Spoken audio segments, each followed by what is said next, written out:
गुणों के हान में वर्धमान महान। पूर्व गुरुदेव श्री का प्रवचन कल अपन ने कोटेशन रूप में दिया था। इस समय सार की जो 278 प्रगुण्यसिनी गाथा चल रही है, तो उसमें जो कलश आया है 176वां, उस पर चर्चा चल रही है। तो वहीं से अपन बात आगे बढ़ाते हैं। कल बात अधूरी छूट गई थी और शुरू में अपन ने उसे मंथन को स्पष्ट करने की कोशिश की थी, लेकिन बाद में अपन उतनी गहराई में नहीं रह पाए नए श्रोताओं के निमित्त से। अपन फिर वहीं पर पहुंचते हैं। पेज नंबर 73, 72 के नीचे की 3 पंक्तियां हैं, वहाँ से पढ़ते हैं। थोड़ा गंभीरता से इसको समझने की कोशिश करना। एक पूज्य गुरुदेव श्री का कोटेशन है। मैंने कल कहा था कि इसका अर्थ है गुरुदेव के सहयोग के बिना अपन नहीं समझा पाएंगे, क्योंकि कम से कम इसका अर्थ समझने के लिए उतनी श्रद्धा चाहिए जितनी आपकी पूज्य गुरुदेव श्री में है। देखो पढ़ते हैं। निमित्त का यथार्थ ज्ञान कराने के लिए यहाँ यह कहा जा रहा है कि भगवान आत्मा शुद्ध चिदानंद घन प्रभु निमित्त कारण के अभाव में अकेला स्वयं राग देश रूप परिणमन नहीं करता, किंतु आत्मा जब अशुद्ध उपादान से स्वयं राग रूप परिणमता है, तब कर्म का राग रूप उदय नियम से निमित्त होता है। बस इसी कारण यह कहा है कि आत्मा परद्रव्य के द्वारा रागादि रूप परिणमता है। अब थोड़ी इसमें गहराई में जाके देखें तो कितनी बड़ी बात कह रहे हैं कि रागादि रूप जो आत्मा परिणमता होता है, उसमें परद्रव्य का कितना सहयोग है और उस सहयोग का कितना महत्व है, ये बात समझाने के लिए ये बात नहीं कही जा रही है। पहले ही कहते हैं निमित्त का यथार्थ ज्ञान कराने के लिए ये बात कही जा रही है। हम निमित्त को जहाँ भी निमित्त की दृष्टि से कथन होता है तो उसको कर्ता मान लेते हैं, जबकि उस कार्य के होने में उसका रंच मात्र भी कर्तृत्व नहीं है। लेकिन भाषा ऐसा होती है, उससे ऐसा हुआ है ना। देखो, गुरु के निमित्त के बिना कुछ नहीं होता, ऐसा अपन बोलते हैं। तो अपने गुरु की महिमा आती है और ख्याल में ये बात आती है। अब मैं एक छोटा सा प्रश्न करता हूँ कि गौतम स्वामी के गुरु कौन थे? गौतम स्वामी समझ गए ना, पहले गणधर देव थे, उनके गुरु कौन थे? सोचो अपने मन में ही जवाब दे लेना। कि लोग कहते हैं कि सबसे अधिक महत्वपूर्ण गुरु भगवान महावीर के वो पहले नंबर के शिष्य थे। इतने महत्वपूर्ण कि सारे जनता बैठी रही और उनने उपदेश नहीं दिया, वो इंतजार करते रहे, और जब वे आए तब उनने उपदेश देना शुरू किया, है ना। और इस बात की महिमा आप इस बात से समझो कि यहाँ प्रवचन का समय हो जाए और आप सब लोग यहाँ बिल्कुल शांति से प्रवचन सुनने के लिए बैठे हों और हम प्रवचन करने के लिए तैयार बैठे हों, फिर भी चुप, और पूछें कि भाई क्यों क्यों क्यों, भाई शुरू करो ना। कि वो आ रहे हैं ना, उन्हें आ जाने दो, फिर करते हैं। तो आप लोग कौन है ऐसा आदमी? क्यों किसी आदमी का हम 5 मिनट इंतजार कर लें तो आपके अंदर क्यों पहले तो कुतूहल जगता है कि वो आदमी कौन है कि जिसके लिए प्रवचन रुका हुआ है, और फिर वो कुतूहल क्रोध में पलटने लगता है कि हम बेवकूफ़ हैं जो 10 मिनट से बैठे हैं। और कुछ गणित के विशेषज्ञ होते हैं, वो हमें समझाने लगते हैं कि ये 1000 आदमी 10 मिनट से बैठा। आप जानते हैं इनका 10,000 मिनट आपने बर्बाद कर दिए। एक आदमी का 10 मिनट हुआ ना, क्यों 1000 आदमी का 10,000 मिनट हो गए ना बर्बाद। आपको समय की कोई कीमत ही नहीं है। और एक एक आदमी उसमें एक एक समय की मिनट की उसकी कितनी कीमत है। वो 1 घंटा ये तुम्हारा प्रवचन है इसके लिए आया है, और अब वो कहीं दूसरी जगह जाता तो 1 घंटे में 10-20 हज़ार कमाता। आने लगता है ना, कितने मिनट तुमने बर्बाद कर दिए। भगवान महावीर ने क्यों सौधर्म इंद्र जैसे महत्वपूर्ण व्यक्तियों के 66 दिन, और रोजाना दिन में कितने 7 घंटा और 12 मिनट कितने लगा, और कितना समय बर्बाद कर दिया, क्योंकि वो एक आदमी नहीं आया था जिसे हम प्रथम शिष्य होने का अधिकार प्रदान करते हैं। वो कितना महत्वपूर्ण होगा, और लोगों को कि अंदर से कुछ विरोध भाव तो आया होगा, बाहर से तो कर नहीं सकते हैं। तीर्थंकर के समुसरण में एक तो उनका इतना पुण्य प्रताप होता है कि किसी के बोलने की हिम्मत नहीं पड़ती है, और दूसरे वज्र का धारी इंद्र जैसा कठोर व्यवस्थापक होता है कि किसी ने गड़बड़ करी ना तो फिर उसकी खैर नहीं है। कौन बोले, ठीक है, मन के अंदर तो बोल सकता है ना। थे कोई ऐसे वहां उनकी सभा में ऐसे थे मक्खली गोसाल हैं, जिसने नियत बात चलाया, जिसने वो कौन सा मत चला, गोशालक मत है, गोसलिया गोसली है, ऐसे बहुत लोग थे कि हम बैठे हैं इतने पुराने दीक्षित और बोल नहीं रहे साहब। और वो कट्टर विरोधी कल तक गालियां देता था, और वो आया तो इनने बोलना शुरू किया। क्यों उनको पहला नंबर मिला, किनका, मैंने शिष्यों में भगवान महावीर के में। तो अब मैं ऐसा पूछ लेता हूँ कि महावीर भगवान का पहला शिष्य कौन था, गौतम गणधर। अब मैं उलट के पूछता हूँ कि गौतम गणधर का गुरु कौन था, पहला दूसरा नहीं। क्यों, क्या इसमें क्या है, क्लियर है ना कि महावीर थे। लेकिन मैं ये कहता हूँ कि गणधर तो वे तब बने जब उसके पहले उनने द्वादशांग के पाठी हो गए, मन पर ज्ञान के धारी हो गए। उसके पहले तो भगवान की दिव्यध्वनि उनने सुनी ही नहीं, क्योंकि खिरिए ही नहीं और दर्शन भी नहीं किए। महावीर उनके गुरु कैसे हो गए, और आप बताओ। पत्थर का मानस तुमने देखा, पत्थर का भी कहाँ था वो तो विक्रिया से बनाया गया था, वो पत्थर भी नकली था। पत्थर तो 1000-2000 वर्ष तक रहता है कायम। वो तो अभी 5-6 घंटे बाद, कितने 6 घड़ी बाद बिल्कुल साफ हो जाने वाला है। विकटित हो जाता है कि नहीं हो जाता, बिल्कुल। और ऐसा विकटित होता है कि वहाँ उसकी धूल भी नहीं मिलती।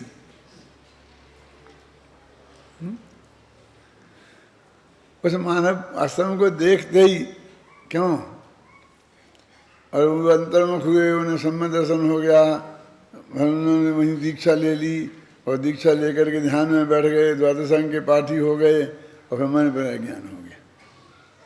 द्वादश अंग के पाठी होने के लिए किसी क्लास में पढ़ना नहीं पड़ता है, और मन पर ज्ञान के लिए भी किसी क्लास में पढ़ना नहीं पड़ता है। अब एक शब्द बोले नहीं, देखे नहीं, वे गुरु कैसे हो गए? ये तो गुरु तो मानने की बात है भाई साहब। उनने मान लिया, किसने? गौतम स्वामी ने कहा मेरे गुरु हैं, और महावीर ने उन्हें शिष्य माना क्या नहीं माना? महावीर को क्या मतलब है किससे कौन में क्या कर रहा है? वे तो परम पूर्ण वीतरागी हो गए थे ना। पूज्य गुरुदेव श्री जिस संप्रदाय से आए थे वहाँ ऐसी बहुत बातें चलती थीं कि गौतम स्वामी उन्हें ऐसा ही या उन पर ऐसी कृपा करी और उनको ऐसा कि, तो गुरुदेव जी ने बहुत बहुत लिखा है इन किताबों में, इन्हीं के प्रवचनों में। मैंने तो ज़्यादा उसे कोट नहीं किया जानबूझकर, उन्हें ज़रूरत थी, मुझे ज़रूरत नहीं है, क्योंकि वहाँ बहुत चारों तरफ इनके प्रवचनों के सितंबर बैठे रहते थे, अब मेरे सामने तो कोई है ही नहीं। ख्याल में है ना कि भगवान महावीर के सम्मोचन में ऐसा कोई प्रश्न करता हो, महावीर के मन में ऐसा विकल्प आया हो कि वो गौतम आ जाए फिर मैं प्रवचन करूँगा, वे सोच सोच के प्रवचन करते थे, ऐसा है ही नहीं। अरे उन्हें प्रवचन करने की इच्छा ही नहीं थी, उनने तो बुद्धिपूर्वक प्रवचन किया ही नहीं। उनकी तो दिव्य ध्वनि खिरी, वो भी मुँह से नहीं, होंठ तब भी नहीं हिले थे उनके, कंठ से कुछ नहीं निकला था। ओम ध्वनि जो निकली थी वो सर्वांग से निकली थी। ये सब गुरुदेव श्री ने जो लिखा है और मैंने पढ़ा है इन 10-20 दिनों के बीच में, तो उसी का सार बोल रहा हूँ। ऐसा होता ही नहीं, वे पूर्ण वीतरागी हो गए थे, उन्हें कोई गौतम से कोई राग फाग था ही नहीं, रंच मात्र भी नहीं, और ऐसा विकल्प भी नहीं था। और वाणी तो जब खिरी अपने कान से अपने स्वकाल में ही खिरी, वो तो श्रावण की जो भी प्रतिपदा है ना उसके दिन ही खिरने वाली थी, पहले खिरने का उसका कोई बात ही नहीं थी। तुम विकल्प कुछ भी करते रहो, तुम्हारे करने से क्या होता है? जो हमने सारा महावीर के माथे मर दिया कि जब हम बैठे हैं तो वे बोल नहीं रहे हैं और वे आगे से फटाफट बोलने लग गए, ऐसा कुछ वहाँ था ही नहीं। जो भी मक्खली गौशाल वगैरह जो भी हैं और जिनको विरोध हुआ, वे समझे ही नहीं कि महावीर क्या हो गए हैं। अब महावीर पूर्ण वीतरागी हो गए, ये पहचाने नहीं पाए वे लोग। उनकी वीतरागता का जो क्या स्वरूप है वो उनके ख्याल में ही नहीं आया है।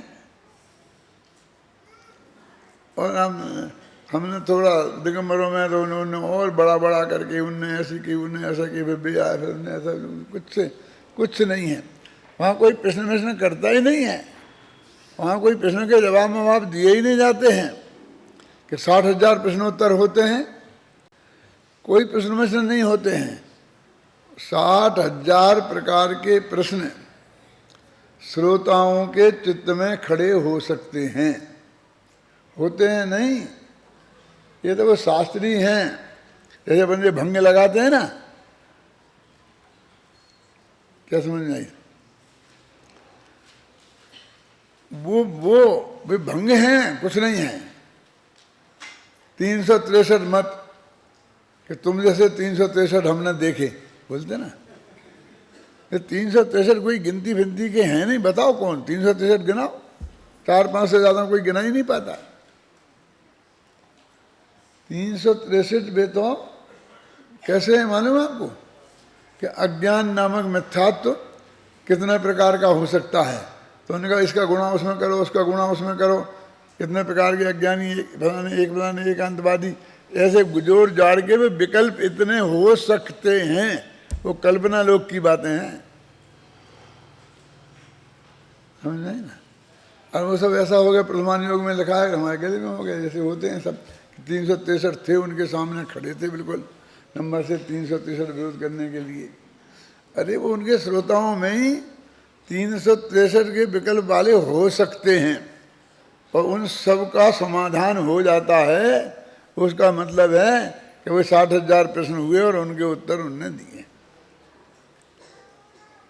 और कोई प्रश्न उनके उसमें बाकी नहीं रहता है। ख्याल में है ना आपकी बात है? बस इतनी सी बात है। और ये जो मैंने आप बताया ये पूज्य गुरुदेव श्री की वाणी का ही सार है। और उन्होंने वो श्वेतांबरों के यहाँ जो जो बातें कही जाती हैं वो सब एक एक कहीं कि कोई ऐसा मानता है, कोई ऐसा मानता है, कोई ऐसा मानता है, कोई ऐसा मानता है, लेकिन ऐसा कुछ नहीं है, ऐसा कुछ नहीं है, ऐसा कुछ नहीं है। मोटानी जी पढ़े होंगे आपने ऐसे बहुत प्रकरण। जब मैंने टोडरमल जी पर रिसर्च की थी तो जो 7वां अध्याय पर बताया कि व्यवहाराभासी, निश्चयाभासी, उभयाभासी, सम्यक के सन्मुख, तो 4 प्रकार के मिथ्या दृष्टि होते हैं। तो मैं हमारे प्रोफेसर पूछते थे कि कौन कहाँ रहते हैं ये लोग निश्चयाभासी किस एरिया में है? कौन से गांव में है? उनके गुरु का नाम क्या है? निश्चयाभासी कौन है? तो मेरे से कहते थे, मैं उन्हें समझा कि साहब ये कोई नहीं है, ये तो ऐसे हो सकते हैं। देखो मिस्टर भारल, तुम मेरे शिष्य हो, गुरु नहीं। तुम मुझे प्रवचन मत दो मैं जानता हूं तुम बहुत अच्छा प्रवचन करते हो। ये काल्पनिक है। ऐसे कोई गांव नहीं बसे हैं व्यवहाराभासियों के, निश्चयाभासियों के, उभयाभासियों के। ये तो हम तुम इनमें ही ऐसे हो सकते हैं। मैं कहा यही तो मैं कह रहा हूं। अब आप मेरे से गांव पूछ रहे तो मैं कौन सा गांव बताऊं? कहाँ रहते हैं निश्चयाभासी, कहाँ रहते हैं व्यवहाराभासी? ये सब भेद इसी प्रकार के भेद हैं। ख्याल में ही ना? टोडरमल जी ने 13 बंदी 20 बंदी ऐसे भेद तो नहीं गिनाए। क्यों? उनमें क्यों? ऐसा नहीं है, समझ गए ना? तो वो ऐसी ही बात है। गौतम स्वामी को उनका कोई गुरु नहीं था। पूरा भव में कभी देश ना पाई होगी, जब हो सकता है जात स्मरण हो गया हो, आप समझे ना? लेकिन अभी वर्तमान में तो उनकी दिव्यध्वनि खिरी नहीं, उन्हें सुनी ही नहीं थी। और पहले तक तो ये विरोधी थे इस भव में। क्यों? लेकिन अब क्या करें, इस जगत का ऐसा ही स्वरूप है कि जिसने एक अक्षर महावीर से नहीं सीखा, महावीर ने एक नहीं सिखाया, वे पहले नंबर के गुरु हो गए और गोल्ड मेडलिस्ट पा गए। क्यों? अर्जुन ने सुना 20-20 वर्ष तक, 30-30 वर्ष तक, और वे निकल के बाहर चले गए। वे उनके गुरु नहीं रहे, ना उनने माना कि वे हमारे गुरु हैं, और ना हम कहते हैं कि वे महावीर के शिष्य हैं।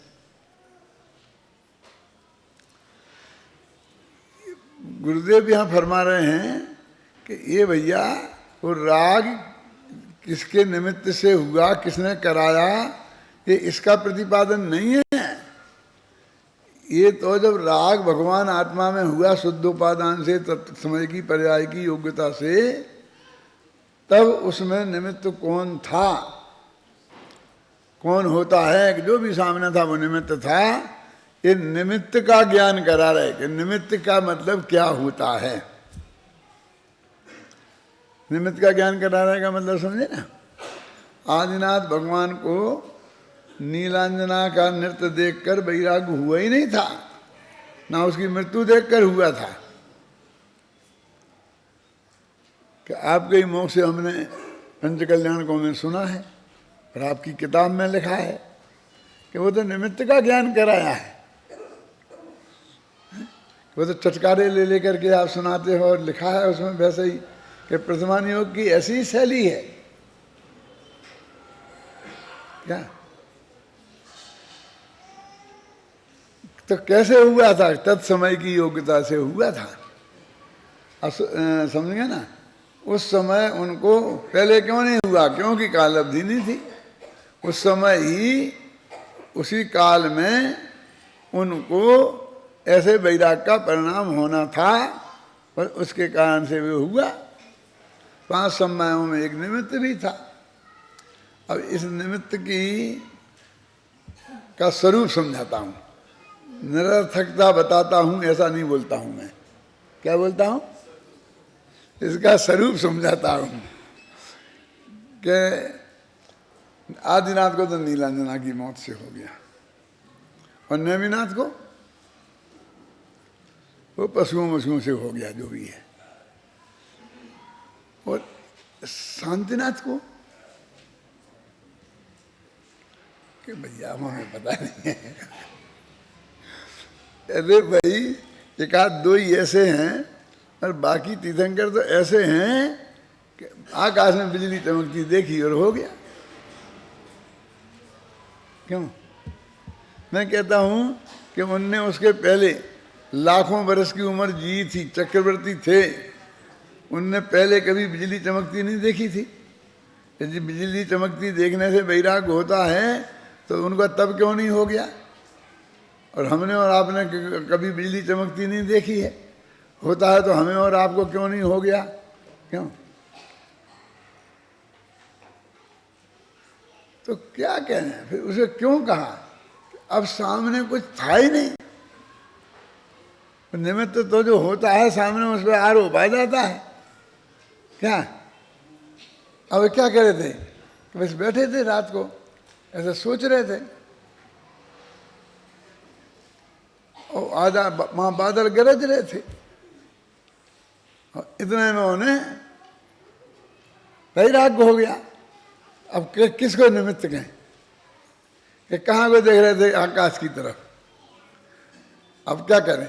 बादलों को तो कह नहीं सकते थे, बिजली को कहेंगे क्षणभंगुर तो वही है। पहले से एकदम अनंत भावना का चिंतन करने लगे कि सब चीज क्षणभंगुर है, तो समझा कि क्षणभंगुर बिजली चमकी थी, वही होगी। बिजली पे लगा दिया। क्यों? कोई ने कहा दर्पण देख रहे थे, तो एक आध बाल सफेद हो गया होगा, उसे देख के हो गया होगा। क्यों? माने ये तो ऐसा ही है, उससे उसका कुछ होना नहीं है।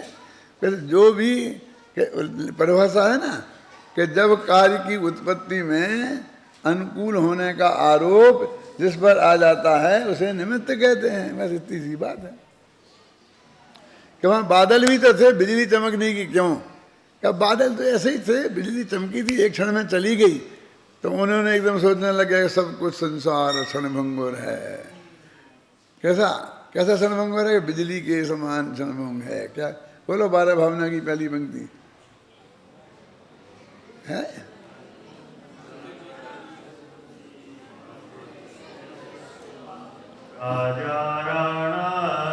अरे 12 भावना की जिसमें बिजली चमकने की बात है।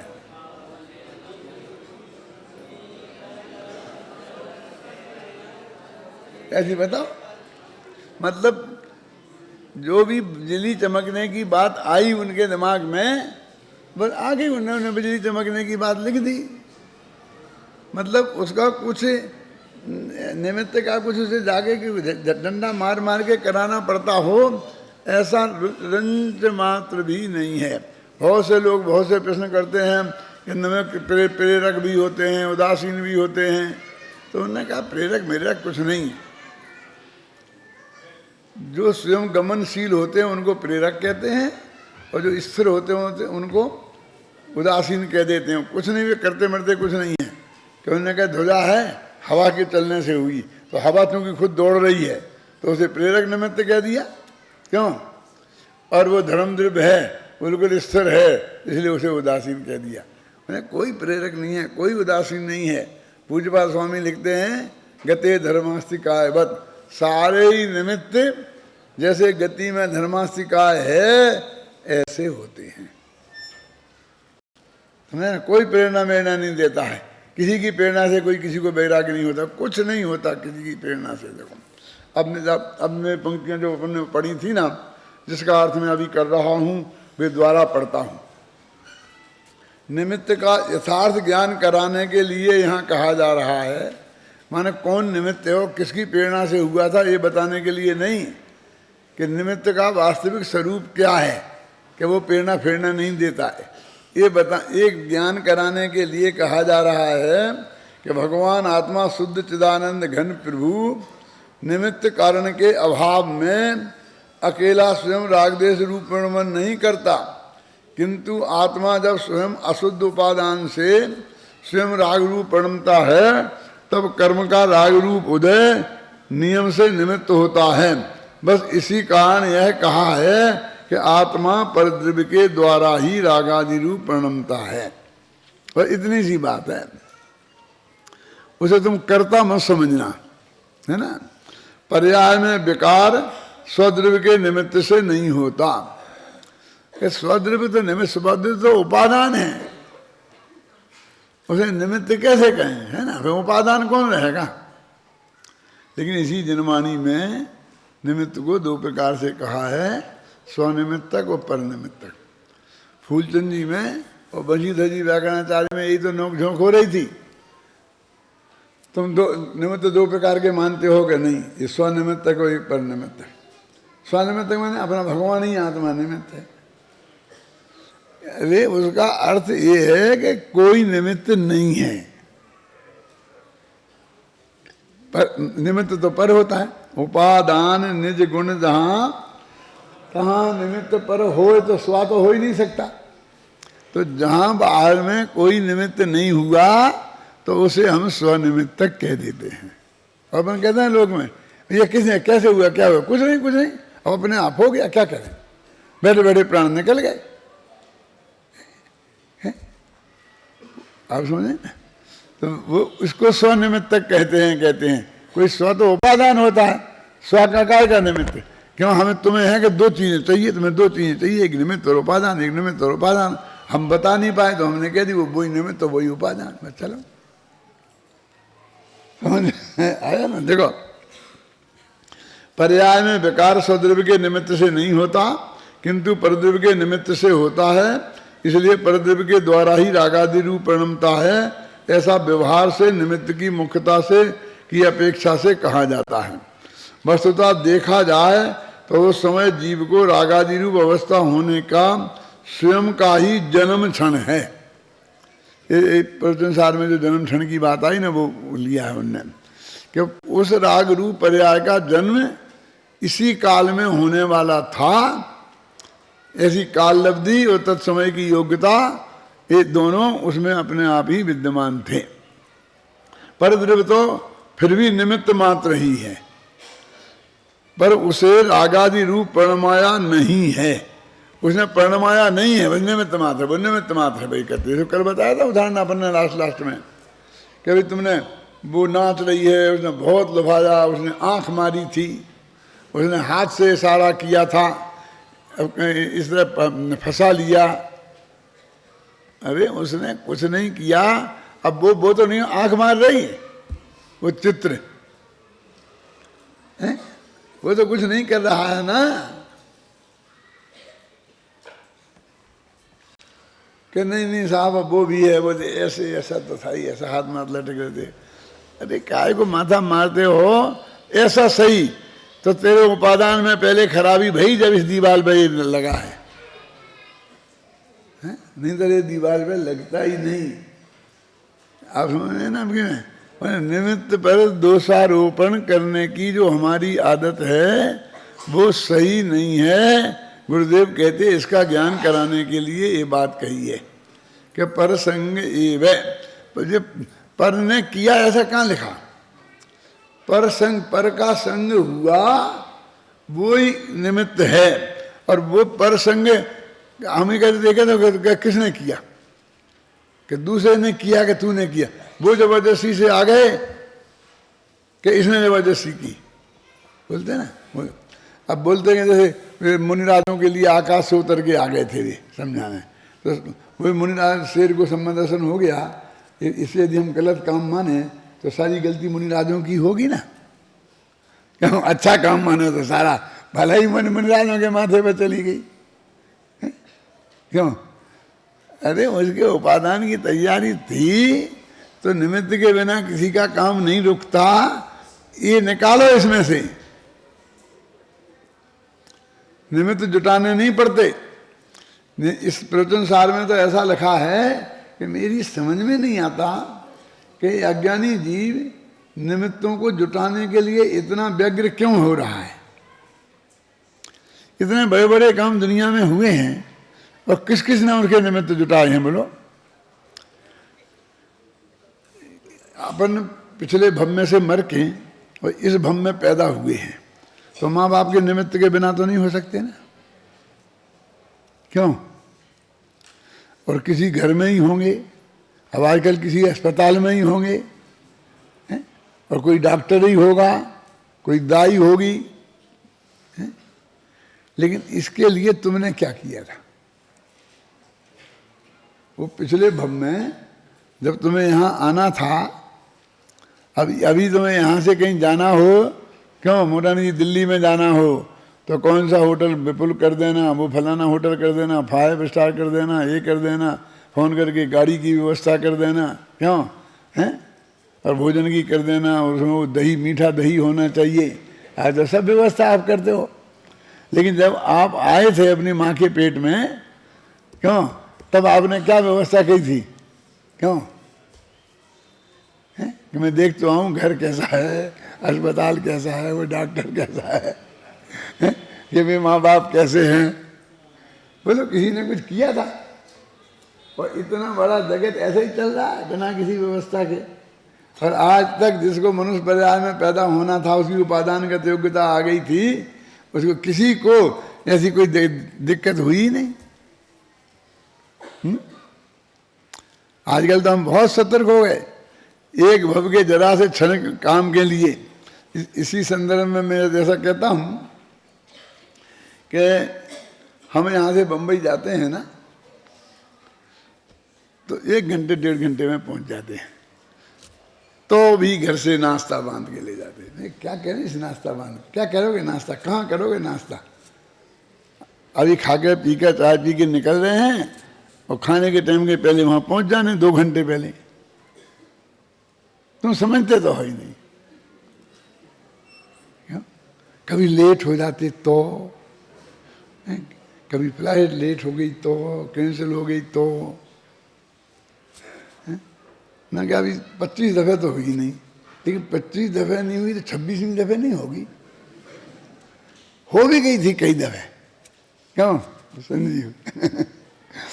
ऐसी बिल्कुल कल्पना की उड़ान भर भर के हम नाश्ता बांध के ले जाते हैं कि तुम्हें क्या बिगड़ता है, चला जाएगा वहाँ, बच्चे खा लेंगे, नहीं तुम मत खाना, तुम गरम रोटी खाना जा करके।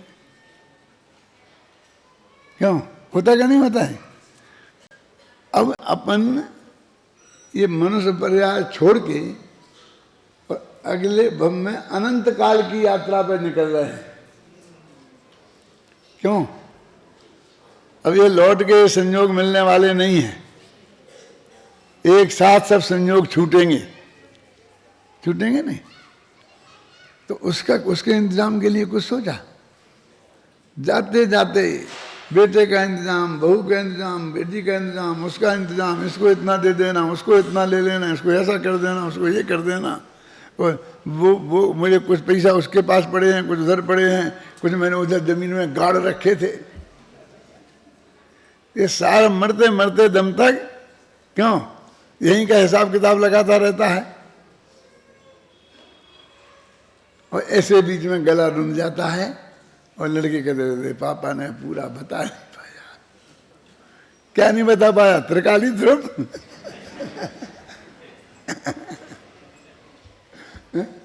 माने इस भव की अपनी नहीं, दूसरों की व्यवस्था के अंतिम दिन तक महाभयंकर वेदना में और बराबर काम करता रहता है कि नहीं?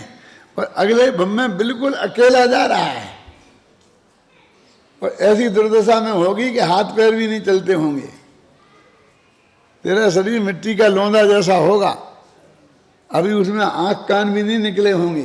क्यों? और उसके लिए कुछ भी इंतजाम नहीं। कोई बात नहीं, इंतजाम तो कर ही नहीं सकते तो क्या करें, लेकिन उसका विकल्प तो होना चाहिए भले आदमी। क्यों? लेकिन उसको तो विकल्प ही नहीं है। इससे ऐसा लगता है कि तुझे अगले भव का भरोसा ही नहीं है, समझ लेना मेरा। और ये भगवान के प्रति अनंत अश्रद्धा है, परमात्मा समझे ना।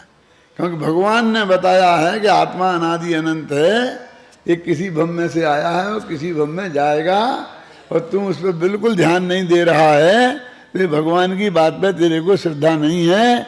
इसका मतलब भगवान का अपमान है ये, कि मैंने क्या किया, मैंने क्या किया। ऐसे थोड़ी वो किया जाता है, यही है? और क्या भगवान, तुम क्या करेगा भगवान का अपमान? भगवान का अपमान होने के लिए तो भगवान के अयस कीर्ति नाम कर्म का उदय होना चाहिए। उनके तो 8 ही कर्म खत्म हो गए, उनका क्या होना है? ये तो तेरी पर्याय में क्या हुआ है उसकी बात चल रही है। होता होगा निमित्त से, कि नहीं होता होगा, हमें झगड़े में नहीं पड़ते हैं। इतना तो है कि तुझे उसमें कुछ नहीं करना है, उसे निमित्त को मिलाने में तुझे कुछ नहीं करना है, बस खत्म है। तू तो बारात लेके जा रहा है ना, अपनी बारात की चिंता कर कि बारात के स्वागत में गड़बड़ी ना हो जाए, इसकी चिंता वो लड़की वाले करेंगे, वो दूसरे के जिम्मे है। तू उसे माथा क्यों मारता है? क्यों? तुम अपनी चिंता कर, वे अपनी चिंता करेंगे।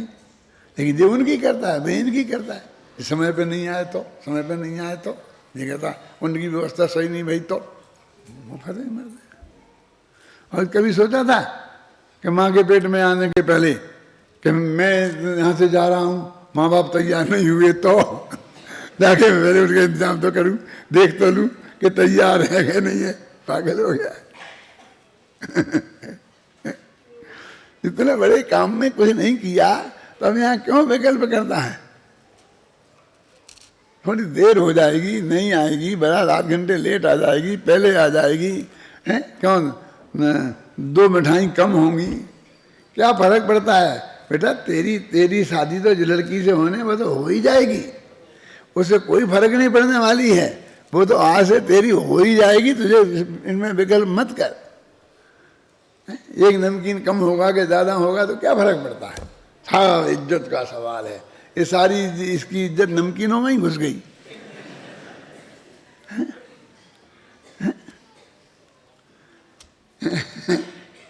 क्या इसमें काय की इज्जत, कैसी इज्जत? देखो प्रश्न देखो, बहुत अच्छा बढ़िया प्रश्न है। मैं गुरुदेव का पढ़ रहा हूँ, मैं पढ़ता नहीं हूँ ज़्यादा, तो मैं तो अपने आप ही बता देता हूँ, लेकिन मैं पढ़ के सुना रहा हूँ। इस कोरे बौद्धिक व्यायाम में धर्म संबंधी क्या लाभ है? ये क्या किनके प्रश्न है मालूम है? कि जिनको ये निमित्त का सही स्वरूप समझना नहीं है, और पहले जब समझाने लग गए ना और इसके मन का नहीं निकला, तो उसकी चर्चा बंद कराना चाहता है। क्या पहले खुद ही प्रश्न किया था और अब वो चर्चा बंद कराना चाहता है, तो ऐसी बातें करता। अब ये बौद्धिक व्यायाम हो गई, हम वस्तु का स्वरूप समझा रहे और इसके लिए ये बौद्धिक व्यायाम हो गई, कहते ना। इस कोरे बौद्धिक व्यायाम में धर्म संबंधी क्या लाभ है? छोड़ो ना इन व्यर्थ की बातों को। ये गुरुदेव के प्रवचनों में खुद है, गुरुदेव ने खुद ही प्रश्न किया। हम वस्तु का स्वरूप समझा रहे और इसे व्यर्थ की बातें और व्यर्थ का बकवाद बंद करो और छोड़ो ना इन बातों को। और हमसे चर्चा बंद कर सकते, कौन सी बातें करें? देखो, अरे भाई ये व्यर्थ की बातें नहीं हैं, इसकी यथार्थ समझ से ही धर्म होता है। देखो, भगवान आत्मा शुद्ध एक ज्ञानानंद स्वरूप स्वयं त्रिकाली ध्रुव है। यदि हम अपने उस ध्रुव आत्मा में अपने उपयोग को ले जावें, उस ओर अपनी दृष्टि करें, तो यह विकार रूप नहीं होता, किंतु निर्मल निर्विकार रूप परिणमित होता है, जो कि साक्षात धर्म है। परंतु वर्तमान दशा में हम पर का लक्ष्य करके परिणमित हो रहे हैं, इससे हमारी परिणति रागादि रूप हो रही है। इस समय हमारी स्वयं की योग्यता ही ऐसी है ना, दूसरे के माथे नहीं ऐसी, जो पर का लक्ष्य करके विकारी हो रही है। इसमें पर का या कर्म का कोई दोष नहीं है। फिर भी परलक्षी होने पर से उपयोग आरोप आता ही है। व्यवहार से ऐसा कहा भी जाता है कि पर ने विकार कराया अथवा कर्मोदय से विकार हुआ, परंतु यह सब उपचार का कथन है। बस खत्म। और तेरी तत्समय की योग्यता ही ऐसी थी। तो वो कहता ठीक है, अब मेरी गलती है, मतलब कि हाँ तेरी गलती है। तो फिर मैं गलती मिटने के लिए क्या करूं? अब इसे तो करना है कुछ न कुछ। ऐसा नहीं हो सकता है कि तुम बेटा कुछ नहीं करे। क्यों? ऐसा नहीं हो सकता है कि तुम कुछ नहीं करे। क्यों? मैं प्रवचन कर रहा हूं और सामने वाला गालियां देने लगे, तो मैं क्या करूं? बोलो, हैं? कि ऐसा नहीं हो सकता है कि तुम कुछ नहीं करे। क्यों? अथवा जो कर रहा है वो करता रहे, और तेरे से नहीं हो रहा है तो कुछ नहीं कर, बस खत्म। ये सबसे बढ़िया रास्ता नहीं है कमल जी? बोलो, यही है ना सबसे बढ़िया रास्ता? तो आज तक जितने भी जीव संसार से पार हुए वो इसी रास्ते से हुए ना। लेकिन इसको कुछ नहीं करे, ये रास्ता इसकी समझ में नहीं आता। इसे तो कुछ करने वाला जवाब रास्ता चाहिए। ईंट का जवाब पत्थर से दूं कि गाली का जवाब गाली से दूं? क्यों? है क्या नहीं? इसे कुछ करने को चाहिए कि हाथ जोड़ के माफी मांग लूं। तुम कुछ करने रूप बताओ, है? और भगवान कहते हैं कि तुम कुछ नहीं करे, ऐसा नहीं हो सकता। नहीं, नहीं हो सकता, पक्का नहीं हो सकता, नहीं हो सकता। तो चल ठीक है, उसका तुम ज्ञान कर। क्या? वीतराग भाव से बस ज्ञान कर कि और क्या? तुझे काम चाहिए था ना, हमने बता दिया। ये कोई बात हुई? क्यों नहीं हुई बात? सिद्ध भगवान ऐसा ही करते हैं। जो सिद्ध भगवान को यहाँ गालियाँ देते हैं, महावीर भगवान को यहाँ गालियाँ देते हैं बैठे बैठे, तो भगवान महावीर सिलसिला में बैठे बैठे क्या करते हैं? क्यों? उसे जान लेते हैं। तो तुम भगवान का भगत है ना, तो जो भगवान ने किया वो रास्ता बता रहे, तेरे को समझ में नहीं आता वो रास्ता है कि कुछ नहीं करना है। वो रावण की कहानी आती ना कि रावण ने प्रस्ताव किया कि अष्टांगिका लग गई हैं, अपन 8 दिन का युद्ध विराम कर देते हैं और फिर अपन 8 दिन बाद में फिर अपना युद्ध करेंगे। राम के पास रावण ने प्रस्ताव भेजा। रावण ने कहा बहुत अच्छी बात है, अपन भी पूजा पाठ करेंगे, स्वाध्याय करेंगे 8 दिन शांति से। और दोनों ने वो प्रस्ताव पास हो गया। अब उसने क्या किया कि चंद्रप्रभु भगवान का चैत्यालय था उसके ही राजमहल में, तो उसने उसमें ध्यान लगाया। और काय के लिए लगाया? वो विपस्सना वगैरह में गया होगा, जैसे कोई ब्लड प्रेशर को दूर करने को लगाता है, ऐसे उसने बहुरूपणी विद्या सिद्ध करने के लिए ध्यान लगाया। समझ? क्या समझे ना? कि मुझे बहुरूपणी विद्या सिद्ध हो जाए। और बहुरूपणी विद्या मालूम किसे कहते हैं? कि कोई उसका एक सिर काटे तो वे 2 हो जाए, और 2 काटे तो 4 हो जाए। जो भी नुकसान सामने वाला करे वहां डबल की व्यवस्था हो जाए। बताए ना, बहुरूपणी विद्या सिद्ध हो जाए। अपन को भी हो सकती है, हो सकती है। यहाँ क्यों? अपनी एक चप्पल खो जाती है वहां से। क्यों? तो कभी कभी कभी लोग 2 जोड़ी चप्पल ले आते हैं कलेजी पहन के। हमको एक कदम भी पैदल बिना चप्पल के नहीं चलना पड़ता है, आज तक तो नहीं चले। और वो पुरानी होती है, एकदम नई आ जाती है, 1 की 2 जोड़ी आ जाती है। बहुरूपणी विद्या सिद्ध हो गई। वहां भी ऐसा ही कुछ होता होगा ना, वो विद्याधर करते होंगे, देवता करते होंगे, कैसे ही होता होगा। वो ये विद्या सिद्ध करने के लिए बैठा था। अभी सुग्रीव को और सब लोगों को ये पता लगा कि यदि इसको ये विद्या सिद्ध हो गई तो फिर इसे जीतना बहुत कठिन है। इसलिए इसके ध्यान में भग्न करना चाहिए, कुछ उपद्रव करना चाहिए, जिससे इसके लिए बहुरूपणी विद्या सिद्ध नहीं हो। लेकिन अभी बिना आज्ञा के तो नहीं कर सकते थे ना, तो श्री राम के पास गए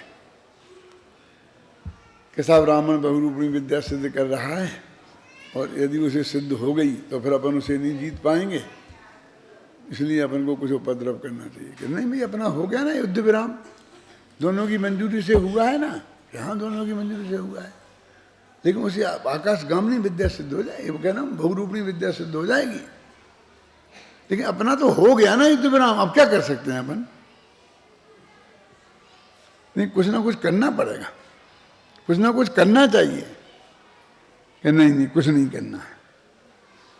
अब ये राम का कुछ नहीं करने वाला उत्तर उनको जचने वाला नहीं था, तो उनने कहा कि ये समझ लो कि फिर तुम्हें सीता जिंदगी में कभी नहीं मिलेगी, सोच लो।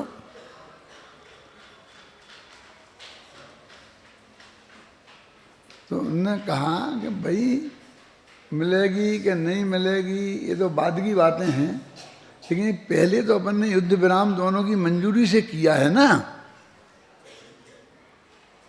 तो इसमें कुछ करने का सवाल क्या उठता है? देखो, नैतिकता का तकाजा ये है कि इसके बारे में हमको कुछ सोचना नहीं है कि तुम्हारी नैतिकता धरी रह जाएगी। ये युद्धों में नैतिकता नहीं चलती है,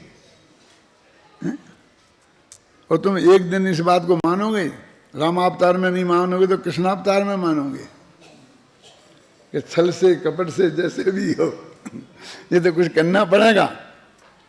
उन्होंने कहा मैंने कह दिया है ना, है? कुछ नहीं, कि क्या करेंगे, कुछ नहीं करो, कि बिना करे नहीं चलता है तो जानो देखो, समझ गया ना? मना कर दिया। वे दौड़े दौड़े लक्ष्मण के पास गए कि चाचा जी, पापा जी तो बिल्कुल मना करते हैं कि कुछ नहीं करना है लेकिन यदि बहुरूपणी विद्या सिद्ध हो गई तो अपनी एक एक की हुलिया खड़ी खत्म हो जाएगी। क्या करना है? मूर्ख तुम गए क्यों वहां? गलत दुकान पे चले गए। वहां जाने की जरूरत ही क्या थी? उन्हें आत्मध्यान करने दो, अपन चलते हैं। और उनने जाकर बहुत उपद्रव किया, लेकिन रावण नहीं डेगा, तो उन्होंने यहाँ तक किया कि मंदोदरी बनाई एक नकली मायावी, और उसकी चोटी पकड़कर और ऐसा लेके आकाश में उड़ते हुए और दिखाया रावण को, और कहा देख रावण, तेरी मंदोदरी को हम तेरी आंखों के सामने उठा के ले जा रहे हैं, तेरी भुजाओं में ताकत हो तो रोक ले। क्या? लेकिन रावण नहीं चगा तो नहीं चगा, और उसे बहुरूपणी विद्या सिद्ध हो गई। मैं क्या कहना चाहता हूं कि वो नहीं करने वाला काम किसी की समझ में नहीं आता, और देखने जानने वाला करने वाला काम भी किसी की समझ में नहीं आता। ये सारा जगत तो उठा पटक करने वाला है, और इसे तो कुछ करने को चाहिए। देखिए, अब वो कहने लगा इस बौद्धिक व्यायाम से क्या फायदा है? ये इसको जो हम समझा रहे हैं ना तत्व, इसको ये बौद्धिक व्यायाम कह के हमारा अपमान करता है। सुना, ये जिनेंद्र भगवान की वाणी है, सर्वज्ञ परमात्मा की वाणी है ना? ये करते क्या है? बस बैठ करके चार छह मुमुक्षु बैठ गए, आपस में बस ऐसा बौद्धिक ये करता है कि नहीं है, करता नहीं है, ऐसा बौद्धिक व्यायाम करते हैं। धर्म वरम तो नहीं, कुछ ना नहीं है, फिर तो बात भी करना नहीं है। क्यों? आत्मा का ध्यान भी करना नहीं है, कुछ नहाना धोना करने का कुछ करना नहीं है। क्यों? बस ये कहते किन पे था ये यारो, किन पे था ये यारो? तुम पर, तुम कौन, किस खेत की मूली हो? ये आरोप गौतम स्वामी पर है, महावीर स्वामी पर है। ये समोसा में बैठ के वो करते क्या थे बातों के अलावा? और आत्मा फात्मा की बात नहीं करते थे। क्यों? इन्हें करना धरना तो कुछ है नहीं, बस बातें करना है। क्यों? साथ ज्ञाता दृष्टा रहो, ज्ञाता दृष्टा रहो, ज्ञाता दृष्टा रहो। तब गुरुदेव ने ये जवाब दिया कि भैया ये व्यर्थ की बातें नहीं हैं, असली धर्म यही है और दूसरा नहीं अपने पढ़ लिया ना पूरा। इस प्रकार इन गाथाओं में मात्र इतना ही कहा गया है कि रागादि भावों की उत्पत्ति में परसंग ही मूल निमित्त कारण है। निमित्त कारणों में परसंग। अब वो परसंग किसी ने कराया थोड़ी है, तू ही ने किया। क्या हुआ कह दे, उसको हुआ भी कह सकता है और किया भी कह सकता है। देख, अब इसी अर्थ का पोषक कलश काव्य लिखते हैं जो इस प्रकार है। वो तो अपन ने पढ़ ही लिया, वही कलश है ना। देखो, अब इस कलश का भाव का स्पष्टीकरण कलश टीकाकार कलश टीका में लिखते हैं। इस वक्त मुझे एक बात याद ध्यान में आ रही, फिर भूल जाऊंगा, इसलिए मैं बता देता हूँ। मोटानी जी आप ध्यान से सुनना।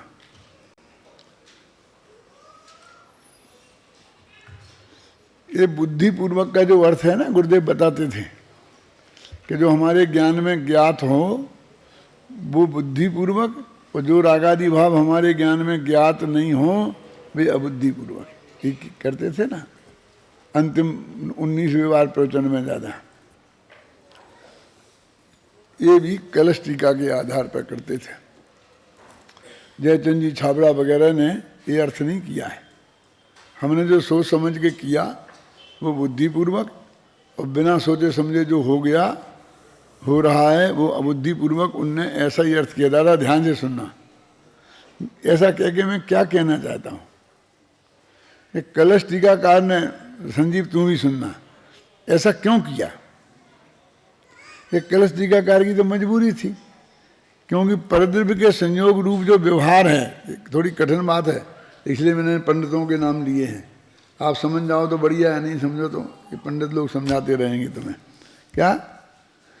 क्योंकि उनने परद्रव्य के संयोग में जो उपचरित असद्भुत नए थे, अनुपचरित और उपचरित, उनको तो नए ही नहीं माना, और चार नए फिर उन्होंने नए खड़े करे, उन्हें उपचरित जो नाम दिया, संयोग को माना नहीं। तो उन्हें दो असद्भुत नए दो खड़े करना थे। अब रागादिक के उनने खड़ा किया, तब रागादिक के दो भेद करने थे, उन्हें उपचरित अनुपचरित बनाना। अभय कुमार जी समझ में आ गया कि नहीं आया? उनकी वो एक मजबूरी थी, इस मजबूरी में उनने वो वहाँ अर्थ किया। उसे हम हर जगह नहीं लगा सकते, क्योंकि सारा जगह जो कथन है वो इस व्याख्या के अनुसार नहीं है। हमारा दुर्भाग्य ये है कि हम 19 बार के प्रवचन छप गए, वे लिखे गए और वही चीज़ें आ गईं, और हम बस यही समझने लग गए कि बुद्धिपूर्वक का असली अर्थ ये है। ये असली मसली नहीं है, ये तो सिर्फ पंचाध्यायी का है जो तरक्की कटोरी पे फिर पूरी तरह से खरा नहीं उतरता है। समझ में आया मैं क्या कहना चाहता हूँ? बहुत खतरनाक बात कह रहा हूँ, क्योंकि वो गुरुदेव के प्रवचनों में आया है। जैसे मैंने बताया था ना कि वो 4 प्रकार के जो व्यवहार नए हैं, वो भी जो उनने बताए इसमें, और वो समय सार में ही नहीं घटित होते हैं। समय सार में ही क्लियर लिखा है क्या कि व्यवहार में यो भाषित जीवो देहो अवधि खलु एक को। फिर दो द्रव्य के संयोग रूप होगा ही नहीं तो फिर क्या होगा? वो मूल धारा नहीं है। तो हर जगह वो अर्थ ठोकना अच्छा नहीं है, ये ध्यान दिलाना चाहता हूँ मैं सब पंडितों को। और अब इनकी समझ में नहीं आए तो शांति जी से, संजीव गोदा से, अभय कुमार जी से, जो इस नए चक्र के विशेषज्ञ हैं, उन सब से समझ लेना। मेरे से भी समझोगे, कोशिश करोगे तो मैं भी समझा दूंगा, लेकिन ये बात समझ लेना, क्योंकि हमारे वो हो गया, अब हमें रट लिया और फटाफट हर जगह वही लागू कर देते हैं। वो तो अब जहाँ परद्रव्य के संयोग का व्यवहार की बात चल रही शांति जी, अब वहाँ पर ये अर्थ कर दो तो वो फिर कितनी अटपटी बात हो जाएगी, क्योंकि वो तो उस व्यक्ति के अर्थ है जो व्यक्ति उसे मानता ही नहीं है। समझ में आ गया? है इतना कौन ध्यान रखता है? रखना चाहिए, है ना। अच्छा चलो देखो अब मैं पढ़ रहा हूँ कलश टीका का। ये कलश टीका की वजह से मुझे ये ध्यान में आई, पहले कई दफ़े ध्यान में आई बात, और मुझे आप लोगों को समझाने का भाव भी आया, लेकिन फिर वो भूल जाता हूँ, काम में लग जाता हूँ। इसलिए फिर जब आ गया तो मैंने कहा अभी बता ही दो, इसलिए मैंने बता दिया। सुनो, भावार्थ इस प्रकार है कि द्रव्य के परिणाम का कारण दो प्रकार का है। परिणाम का माने परिणमन, पर्याय, एक उपादान कारण और दूसरा निमित्त कारण। उपादान कारण द्रव्य के अंतर्गर्भित है, माने अंदर ही में होता है, अपने परिणाम पर्याय रूप परिणमन शक्ति, बस एक कारण है। वह तो द्रव्य की शक्ति है और उसी द्रव्य में होती है, ऐसा निश्चय है, ये निश्चय का कथन है। निमित्त कारण, जो ये उपादान कारण की परिभाषा, निमित्त कारण, जिस द्रव्य का संयोग प्राप्त होने से अन्य द्रव्य अपनी पर्याय रूप परिणमता है, वह पर्याय तो जिस द्रव्य की है उस द्रव्य में होती है, अन्य द्रव्य गोचर नहीं होती, ऐसा निश्चय है। जैसे मन ऐसा निश्चय है, निश्चय नहीं मैंने ऐसा नक्की है, समझ गए ना। जैसे मिट्टी घट पर्याय रूप परिणमती है, उसका उपादान कारण तो मिट्टी में घट रूप के परिणमन की शक्ति है, और निमित्त कारण बाह्य रूप कुमार चक्र दंड इत्यादि। वैसे ही जीव द्रव्य अशुद्ध परिणाम मोह राग द्वेष रूप परिणमता है, उसका उपादान कारण जीव में अंतर्गर्भित विभाव रूप अशुद्ध परिणमन शक्ति। तस्मिन् निमित्तम, निमित्त कारण है परसंग, यानी दर्शन मोह चारित्र मोह कर्म रूप बंध, जो जीव के प्रदेशों में एक क्षेत्रापगाय रूप उद्गल द्रव्य का पिंड है, उसका उदय, ये निमित्त है। ये बता, इसका ज्ञान कराते हैं कि भाई क्या कह रहे हैं कि जब तूने राग रूप परिणमित हुआ तो वो कहते हैं निमित्त उपादान दोनों ही होंगे, तो द्रव्य की शक्ति, उससे तो वे परिणमित हुआ तू। द्रव्य की पर्यायगत योग्यता, ऐसी शक्ति। और निमित्त कौन हुआ, तो तुम अड़ोस पड़ोस में खोजता है, तो वो कहते हैं एक कोई कर्म होता है जिससे तूने आज तक देखा नहीं है, सिर्फ गोमट साल में देखा है, वो उसका उदय निमित्त होगा। अब जितना सूक्ष्म ये यहाँ उपादान है अभय कुमार जी, उससे ज़्यादा सूक्ष्म निमित्त है, क्योंकि उपादान तो हमारे ज्ञान में आ ही रहा, वो परिणमन शक्ति परिणमित हो रही ना। अब वो कर्म का उदय तो निमित्त ध्यान में ही नहीं आ रहा। अब हम क्या मिलाएं और क्या जुटाएं और क्या हटाएं, तो तुम बाहर को मान लेता है, इसे हटाओ इसे जुटाओ, ऐसी बात करने लगता है। कहाँ गया ये उदाहरण हो गया ना। अब इत्यादि, वैसे ही जीव द्रव्य अशुद्ध परिणाम मोह रूप राग देश रूप परिणमता है, उसका उपादान कारण जीव द्रव्य में अंतर्गर्भित विभाव रूप अशुद्ध परिणमन शक्ति, वो अशुद्ध उपादान लिखा था ना ऊपर। तस्मिन् निमित्तम, निमित्त कारण कौन है, परसंग, परसंग माने दर्शन मोह चारित्र मोह कर्म रूप बंध, जो जीव के प्रदेशों में एक क्षेत्रापगाह रूप उद्गल द्रव्य का पिंड, उसका उदय, ये निमित्त है। यद्यपि मोह कर्म रूप उद्गल पिंड का उदय अपने द्रव्य के साथ व्यापक रूप है, अपने द्रव्य के साथ माने वो पोद्गल कारमान वैगणा, जीव द्रव्य के साथ व्यापक रूप नहीं है, तथापि मोह कर्म का उदय होने पर जीव द्रव्य अपने विभाव परिणाम स्वरूप परिणमता है, ऐसा ही वस्तु का स्वभाव है। कलश टीका के उत्कथन में कार्य की उत्पत्ति में उपादान कारण और निमित्त कारण की भूमिका को स्पष्ट किया गया है। उक्त कलश के भाव को स्पष्ट करने के लिए पंडित बनारसी दास जी ने 2 छंदों की रचना की है, जिनमें मूल कलश में दिए गए सूर्यकांत मणि का उदाहरण तो दिया ही है, साथ में नदी के प्रवाह का उदाहरण भी दिया है। प्रथम छंद में सूर्यकांत मणि और दूसरे छंद में नदी के प्रवाह का उदाहरण दिया गया है।